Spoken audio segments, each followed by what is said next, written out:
Nataka nikwambie usuluhisho hiyo changamoto ni kuondoa hivyo vilivyoko moyoni. Hata kama umesababishiwa na mwenza wako, lakini paza sauti yako tu. Ninaona kuna binti unaumizwa, kuna mapito unapitia, lakini nguvu iko hapa.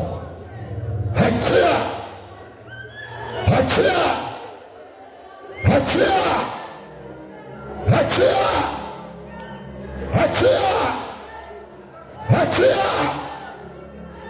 achia ndoa, achia biashara, achia afya, achia kizazi, achia familia, achia leo, achia leo, achia leo, achia leo. Zekete, zekete, zekete. Walipo neema, ujapopita katika maji mengi hayatakugharigisha. Ujapopita katika moto hautaangamia. Bwana atakulinda, Bwana atakuhifadhi.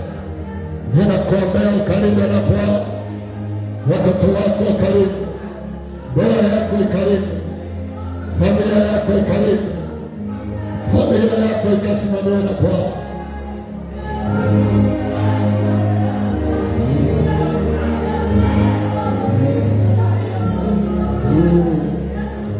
Fungua kinywa chako, fungua kinywa chako. Haya machozi yamwagike tu, haya machozi yamwagike tu.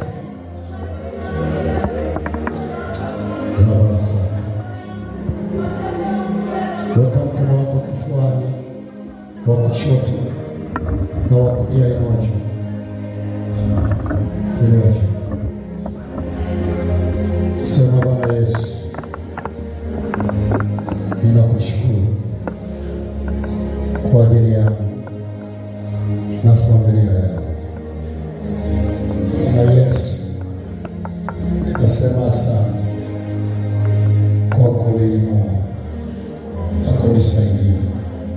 Sio kwamba nimetenda mema, sio kwamba nafaa sana, sio kwamba nina uwezo, ila wewe Mungu unanipenda, unanipenda. Sema unanipenda.